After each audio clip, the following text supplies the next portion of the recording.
Okay, so we are starting our meeting today, our study group on the book Alert by the Spirit Joanna de Angelis, psychographed by the medium Divaldo Franco. Remember that we are recording our meetings, so if you don't want your face or your name appearing, you just have to, touch the three dots and make the necessary arrangements. So today we have a very interesting lesson that she's going to talk to us, this is Joanna de Angelis, about mediumship. And it's always interesting, it's always important for us to think about the possibilities that we have of communication, interchange between the two worlds, the material one and the physical one, right? And so it's always very important for us. Sometimes people say, oh, I'm not a medium, I don't want to be, I have no intentions of working with mediumship. But since we are talking about a possibility that exists for all of us, whether we want it or not, this interchange, even if we are talking about, having a communication with the departed during our sleep time, we are talking about an important aspect for us to understand all of this and how that has happened. So let us start by reading this first part here, and then we can elaborate more about it. Mediumship, like any other faculty, demands exercise, training, and dedication. By its characteristics of paranormality, it imposes careful study and righteous discipline. The knowledge of its mechanisms and of one's own personality will give the elect the parameters to better evaluate the manifestations, the content, and the results. The moral factor is equally relevant because of the effects that result from it. Since humankind is submerged in a universe of waves, minds, and vibrations of spirits, they identify in accordance to the frequency they mentally tune in, attracting those they have affinity with and repelling the ones who they do not. Okay, we already have so much to talk about. We have to remember that this is of course, is just a very small introduction to the subject, because when we are talking about mediumship, there's so much we need to know. But in this first paragraph, when she mentions here that, like any other faculty, demands exercise, training, and dedication. Please do not think that she's here trying to imply that we should be doing that carelessly, because it is not saying that we should engage in those kind of practice by ourselves at home alone at all. Okay, what she means here is the steady, um, let's say, practice in the sense of being together with a group, joining a group, uh, uh, and mediumship uh, relates much more to knowledge and understanding than just having the faculty. Anyone can go there and strikes the key of a piano, even make some music out of it, but it doesn't mean that it's going to be an harmonious sound, that it's going to be a pleasing sound. And so when we are talking about here this training, this commitment, it means really for those who are interested in doing that to be able to join a group, of people that will be working together, and then in this sense they will be having not only better results, but results that will not imply in any form of danger to the medium or the household where the medium lives. Uh, she mentions here that along with knowledge and understanding, the moral factor is very important, because oftentimes we talk about how we are going to attune with vibrations, with energy that are like the energies that we have, that we will attract like minds. So if we have a frivolous way of living and way of dealing with mediumship, we cannot expect that serious, knowledgeable spirits are going to come to communicate with us. But mostly the same kind of frivolous spirits due to our own frivolity. So it's very important for us to remember that. Even sometimes we may have like an exception. A good spirit can come and say and give us, or hint to us guidance to pay attention to our behaviors, to the use of the faculty. But then again, it's due to our free will to accept or not. And if they see that we are not accepting it, they will obviously leave us in the hands of those that are like minds, and not always we are going to be seeing the best results of it. Any question or comment so far? Yes, then I believe that when she mentioned about careful study, Mhm. I think it's very important because we learn, we have more responsibility about all manifestations.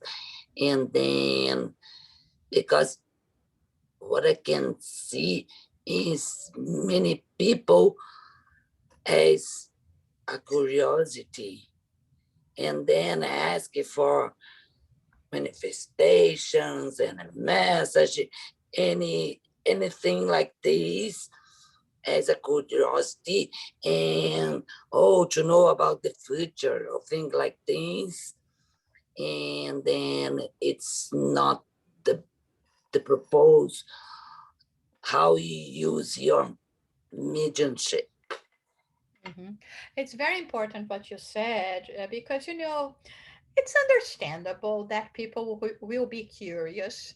I guess even ourselves, we went to this phase of curiosity. And even today, if someone said, "Oh, you know what? There is a medium that materializes so and so spirit," or I mean, I would like to be watching this as well.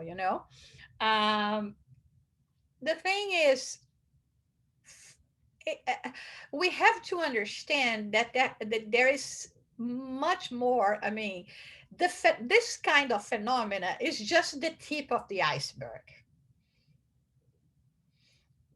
And in the same way, that is very important for us when seeing the tip of the iceberg, to realize um, the dangers it can represent if we are not aware that this is an iceberg, and that there must be a huger block of ice underneath us, or so it's the same thing. So I see, like, I'm in the ocean, I see the tip of the iceberg. Oh, what a beautiful view.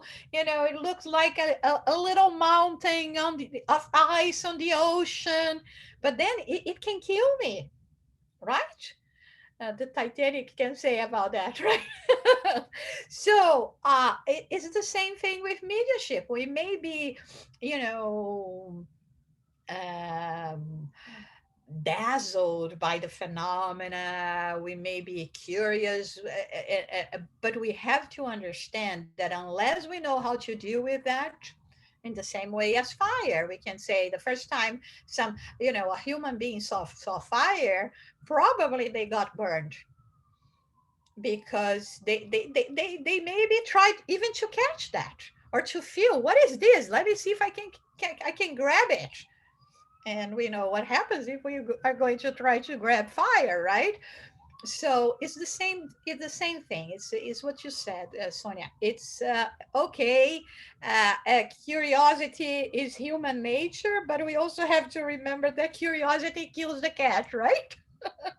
So the best thing, and that's why the way we address mediumship in spiritism, it gives us a very safe way of if this is the case, of understanding, interpreting, and even engaging in exchange, in communication with the spirits. Okay, I'll read a little bit more because we this topic today is a bit longer than the others, and then we continue discussing. Since there are no miracles or mutations of anemic here is not that the person is anemic.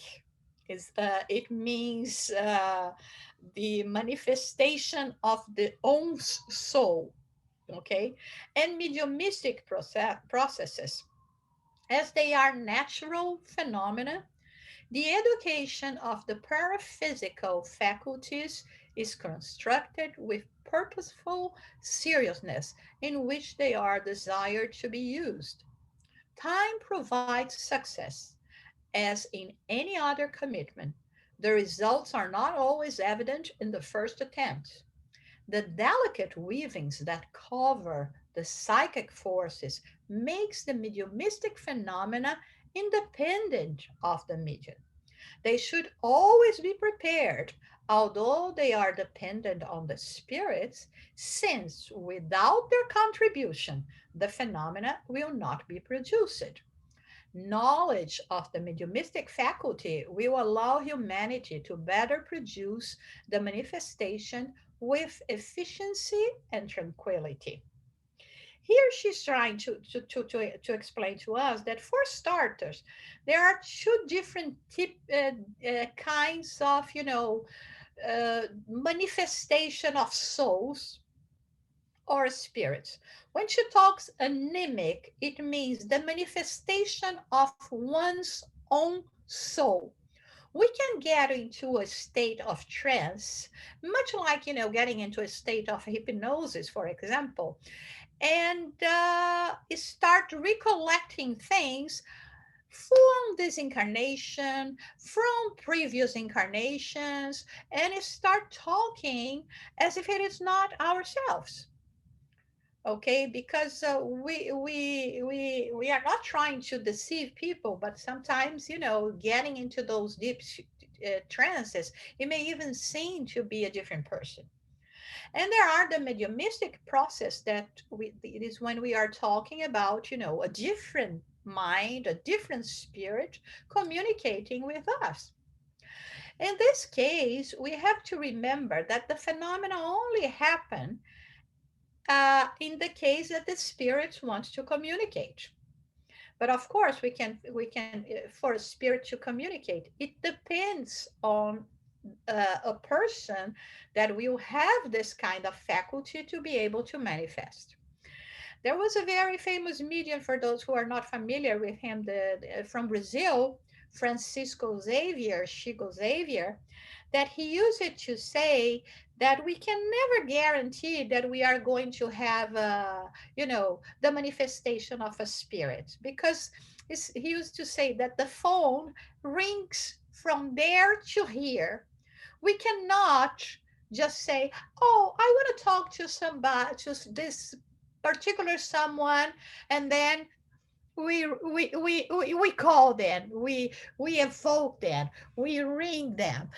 We may even try. There is no, I mean, is not, we do not recommend to do that, because this is when we can really be subject to the deceiving on the parts of, frivolous or mockery spirits. But many times it's like, let's say that I'm going to ring Sonia at 6 a.m. in the morning. She's not available. I will not be okay. I'm not available. I'm engaged with something that is important for my body to the rest. Or it could be later. I could be working. I'm not available, and the spirits are the same thing. So it's easier when the manifestation initiates on their part, and instead of us trying to force it. And this is what leads many people to frustration, because they say, oh no, okay, if this phenomenon is really something, there is nothing extraordinary about it, how come we cannot communicate with our loved ones more often? Because it's not as simple as that. It requires a combination of many factors for us to communicate with us. It's like, a few decades ago, if you were going to be traveling abroad, there were no way of you communicating with that person. Even the elder tells us about long distance calls. Sometimes you had to require for the person, that would try to make the connection, would take 24, 48 hours to put all together. I mean, today we do that immediately. We cannot even fathom to imagine how it was before. But you see, the same impairment for lack of, in our case, technology, at the time, in the case of communicating with spirits, for lack of energetic possibilities, perhaps we may be able to reach some regions, but not other regions, and not when we want, and not the way we want, and for the duration we want. And even then, if we manage to do that, that person cannot be available for one reason or another. So it's not as easy, as simple as it seems. Okay, that's why it's better, and it gives us less reason to doubt the communication when they are spontaneous. All right. And again, she's here emphasizing the importance for us to have knowledge, to have understanding of how it works. Any comment or question? I have a question. When she mentioned the results are not always evident in the first attempts, this means the manifestation in the first time when someone has these things, it's a median, it's median, then the first time Mhm. it's not the person not really know about things. Yes, It, okay. Can you explain that?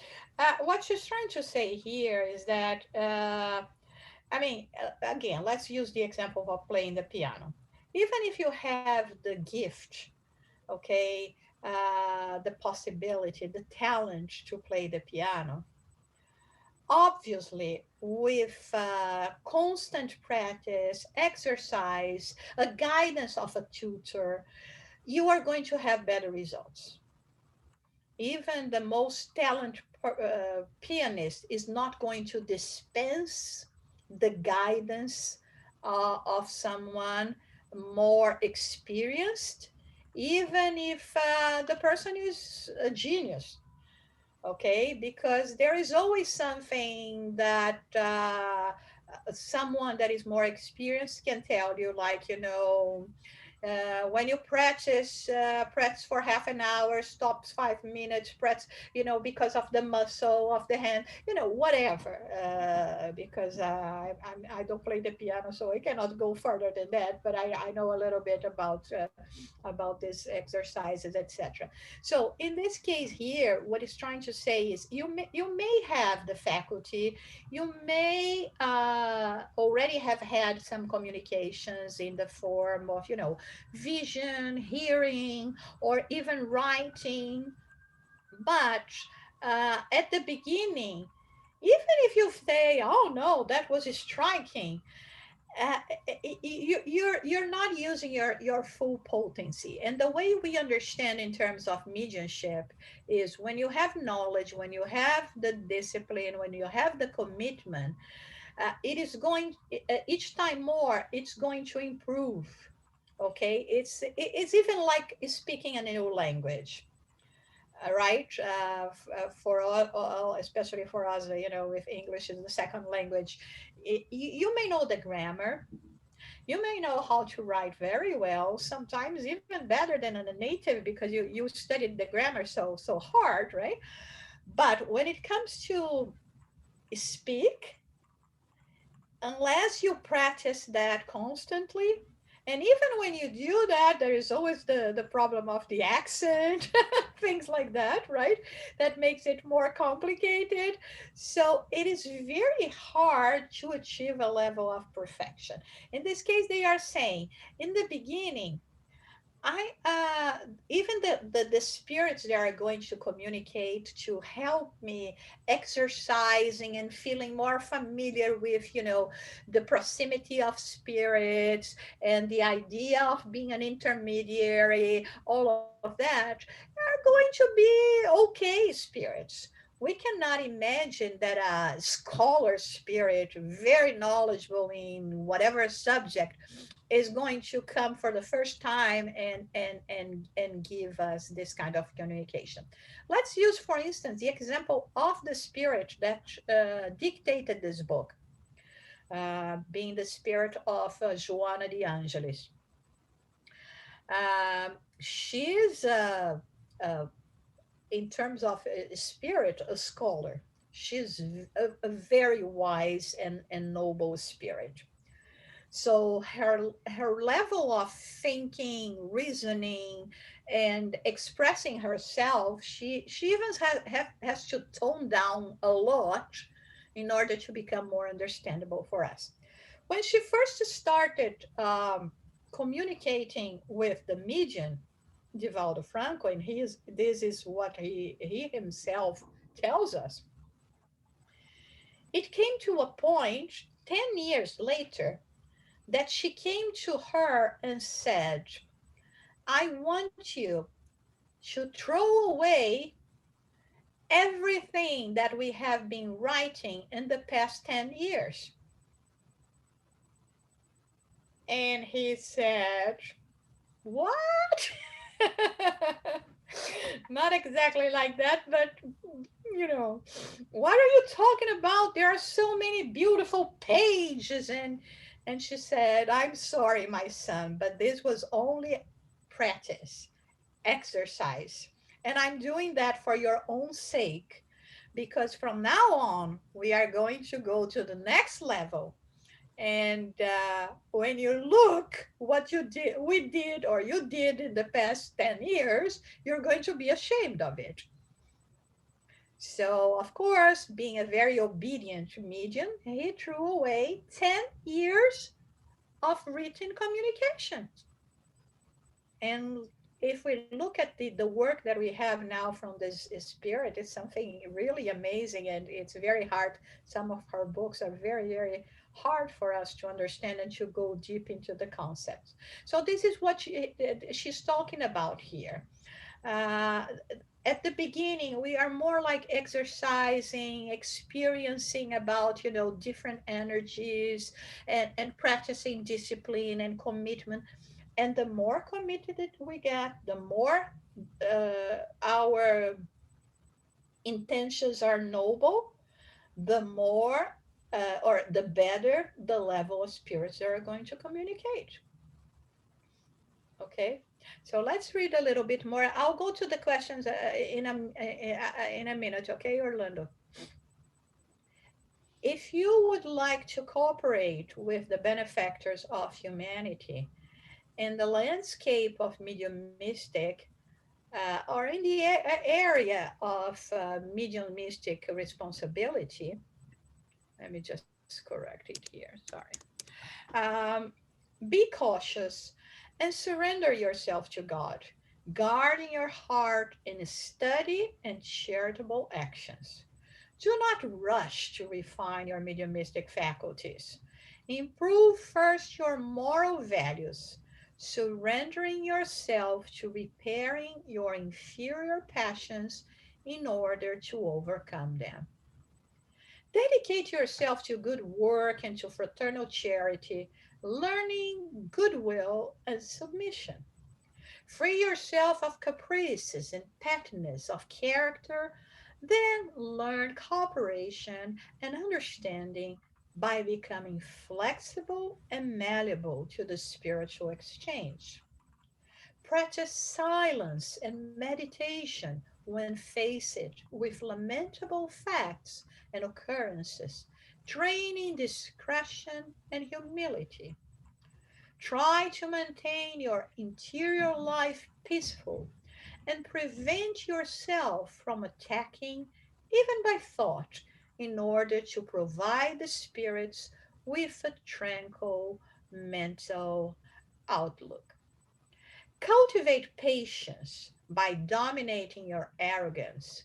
Then you will be armed with moral conscience for the correct synchronization, attunement with the discarnates, subsequently, the spiritual benefactors in charge of your mediumistic program will provide for your task of redemption.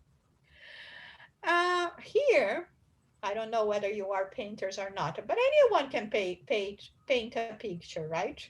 You just need to buy canvas and some, painting brushes, and you go there and you paint.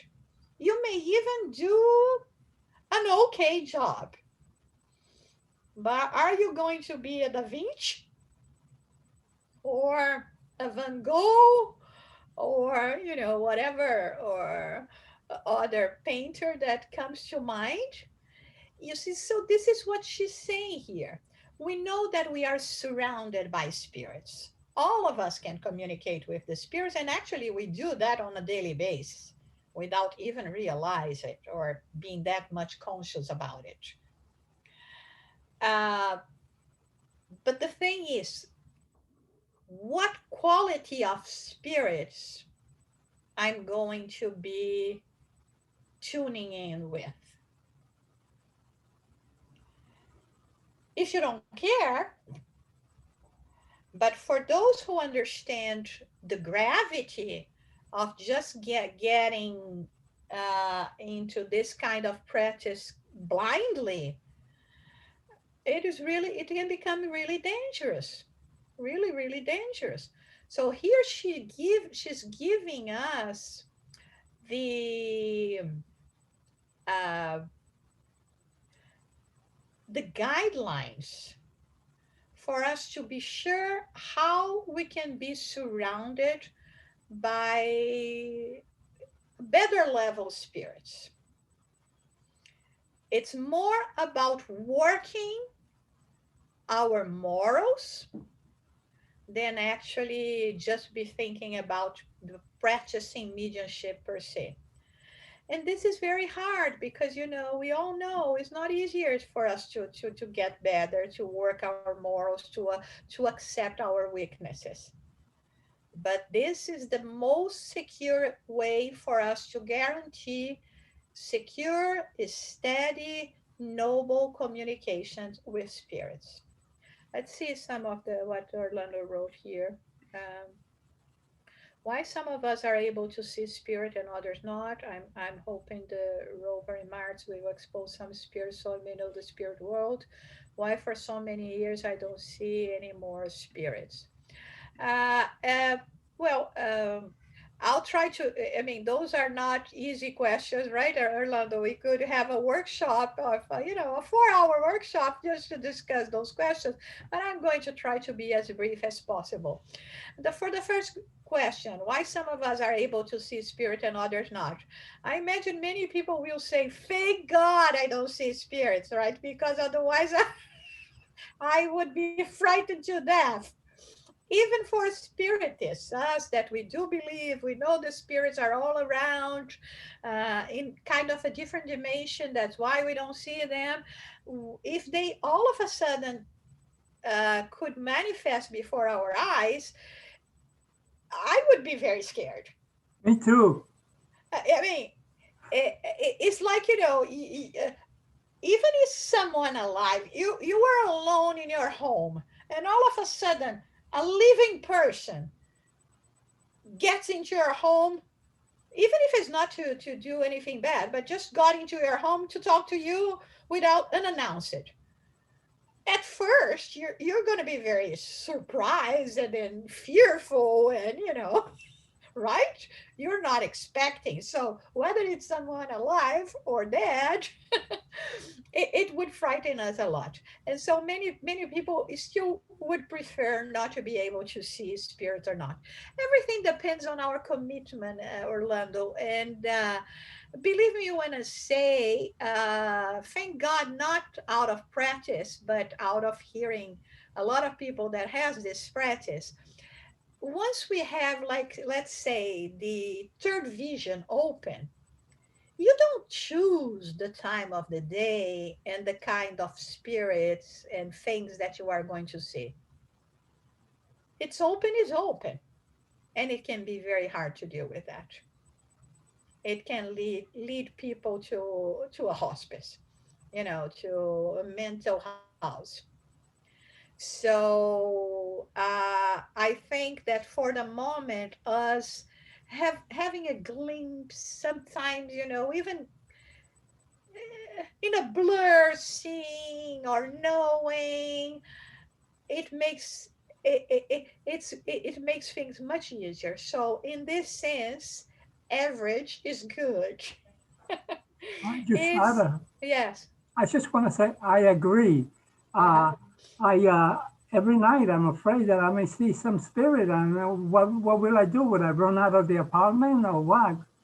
Uh, because the one that I have seen has been outside, in the street. Yeah, yeah. But you're right. I agree with you. Yeah, and I mean, and sometimes, Orlando, for whatever reason, we may have phases that our senses are more opened, or a certain spirit that may not be even a good one, be more present and trying to make itself more visible. So that's why during certain phases we may see more than others, being they're good or bad, for whatever reason we are going through. So I think, we just should be accept that, and in a way, like I told you, uh, uh, uh, the for the majority of us, it's better to be the way it is, because it is not easy to see everything, you know. You just very quickly. What should I do if it happens that I see something in my house? As an experienced spiritist, what do you suggest I should do? I always suggest prayer. Okay, thank you. If they have no good intentions, prayer will help, and I'm not going to engage in any kind of conversation with them, because I want them to go away and not to stay there. It's like, when we are having an argument with someone, right? One of us has to stop, otherwise we'll keep just arguing, right? So, in this sense, I say pray, ignore, do not engage in any kind of conversation, and pray that the spirit may follow its way, may be with the peace of God. My brother, my sister, go with God, go into the light, right? If it is a good spirit, you can acknowledge the presence and say, "Thank you so much for your visit and the protection you are giving me." But it's also a form of prayer. One is of gratitude, the other one is, "Please go away." Right? But I always say the best thing is prayer, and for us to feel more protected. Okay, Gisela, this was very important for me, so I thank you. Oh, no problem. As to Mars,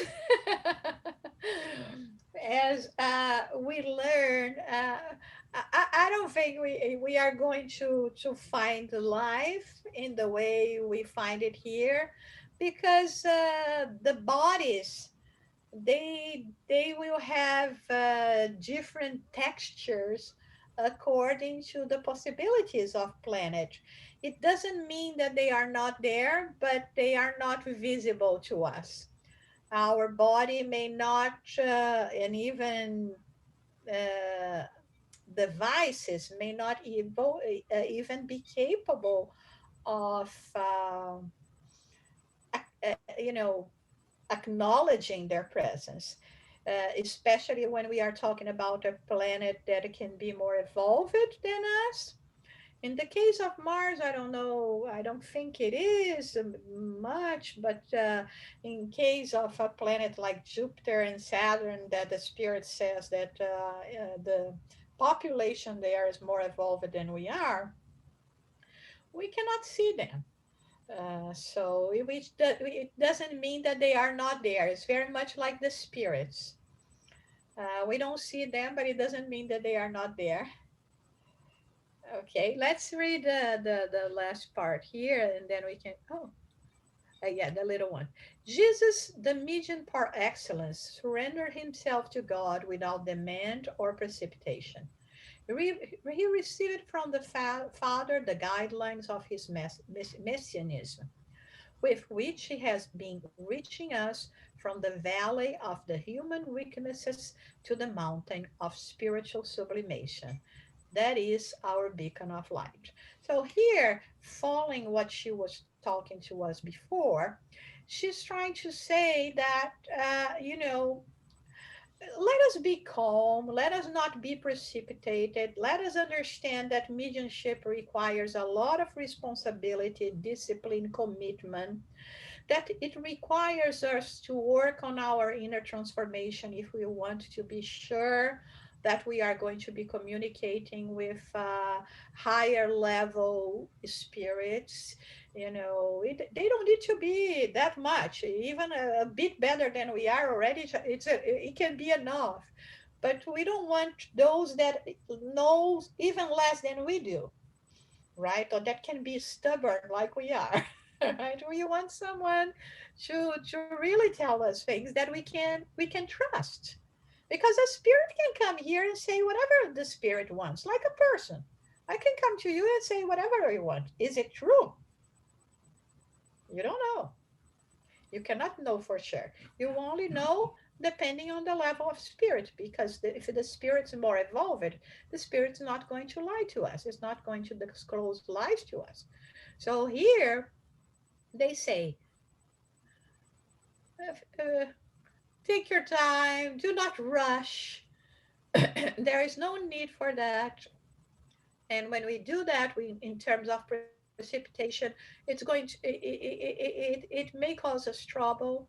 And just uh, trust the good spirits, trust God, and very much this kind of trusting and submission Jesus had in relation to God. He accepted whatever God found it to be in the best interest of everyone else, right? So that's it in terms of the theory, right, that we have here in terms of um, mediumship, like I told you, is not even beginning to cover everything we could be talking about mediumship, but it's just to give us an idea that it does exist, it is possible, uh, that in a way, like Kardec explains to us in the Medium's book, everyone is a medium to a certain degree. Everyone, all of us already at least had dreams with even living people, but with the departed one as well, that we remember, and sometimes we think that is the figment of our imagination, but it could have been an encounter that we had with them during our sleep state that occurs more often than we think.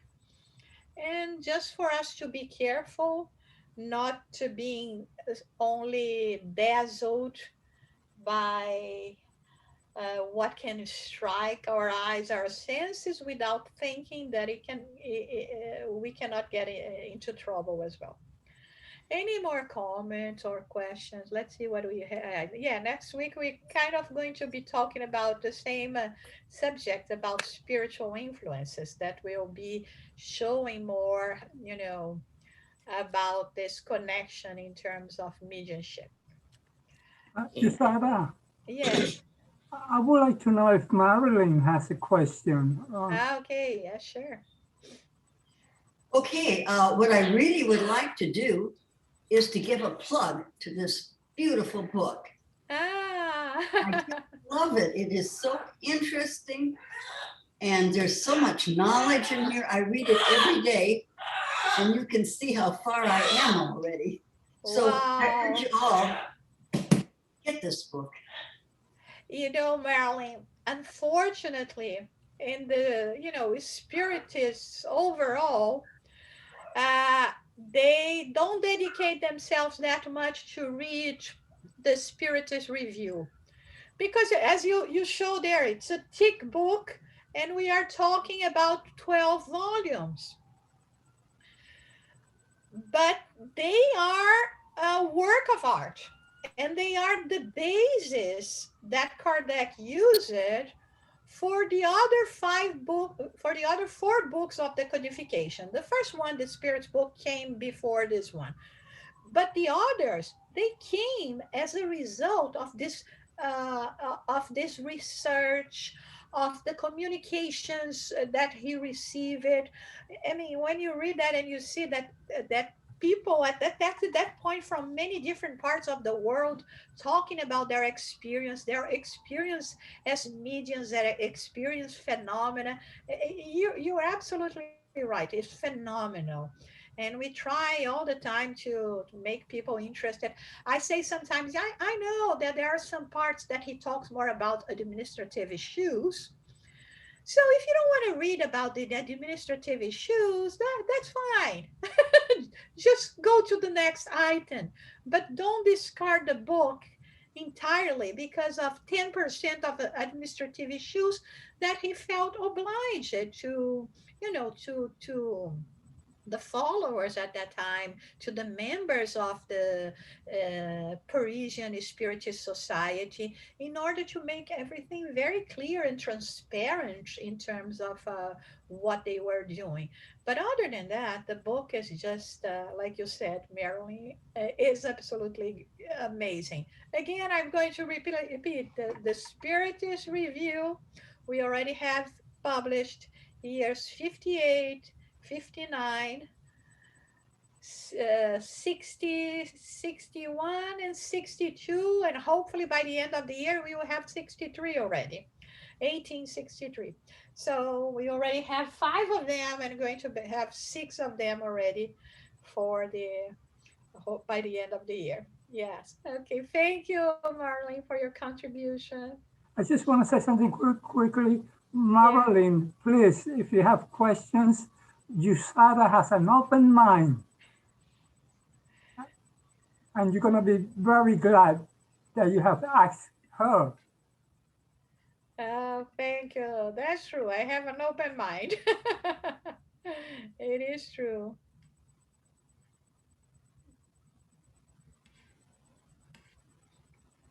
Okay, if you don't have any more questions, maybe we can finish for the day.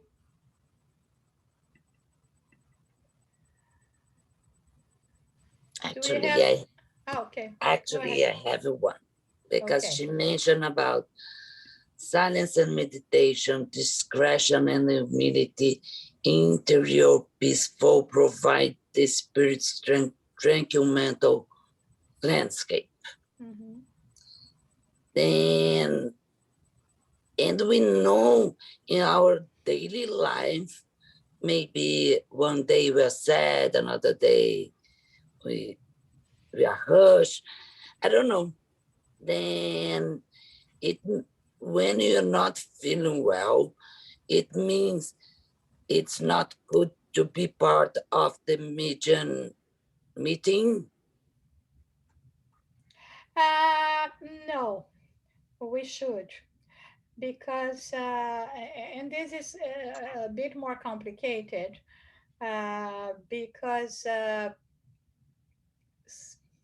let me see how am I going to explain that. uh, Before the mediumship meetings and considering the work that is going to be done during a mediumship meeting, uh, all of us, whether we are ostensive mediums or not, we may serve as carrier of spirits that need to be in that kind of environment to receive assistance. And if we are talking about being carriers of spirits that are in need of assistance, it means that they may impact our physiology and even psychic or psychological state with their impressions. Meaning, if I'm talking about a spirit that is very sad, very depressive, I may feel the reverberation of the proximity of the spirit that I said I commit myself to help by, being like an ambulance, an EMT, taking the spirit to the to the ER, right? And so I know I'm going to feel because of this, this kind of energy. If it is more of a physical nature, let's say due to the impressions of a recent physical death or something that has impacted the spirit, I may feel some physical symptoms that may lead me to, to this kind of physical discomfort. And so one of the tendencies would be, I'm not feeling well, I'd better not go. This can be dangerous because if you go immediately, it's like, here's your package. Now you're in charge of it. And I rid myself of all the consequences immediately. If I do not deliver the package that I somehow, during my sleep state, not conscious, I commit myself to do, it doesn't mean that I will be able to rid myself of the symptoms immediately. It can prolong for a few days, even another week. If the meeting is on the other week, they say, okay, now you're going to be carrying this package for a week until you go there next week and deliver it. Because then you say no, maybe it's better for me to go, you see. So it's more or less like that, Sonia. So we and it I is understand. amazing, and it is amazing how actually I normally comment about it. Our mediumship meetings are on Monday nights, and so when I go on and attend the meetings, normally I say when it comes Monday morning, I say I'm already suffering from the Monday syndrome, which is, my God, that day seems heavy, seems difficult. And then we go there. Here's your package. I give to you with pleasure. And we live there, and it's not uncommon. We hear it many times from everyone from the meeting. Oh my God, I got here today so tired, so feeling down, so this or that. And then when the meeting is over, everyone is feeling so well and saying, you know what, now I'm ready to start the meeting now that it's over. Now I'm in good shape. Let's do it again, right? So, yeah, but this is the beauty, and that's why she mentions charity, because this is the, is the dedication.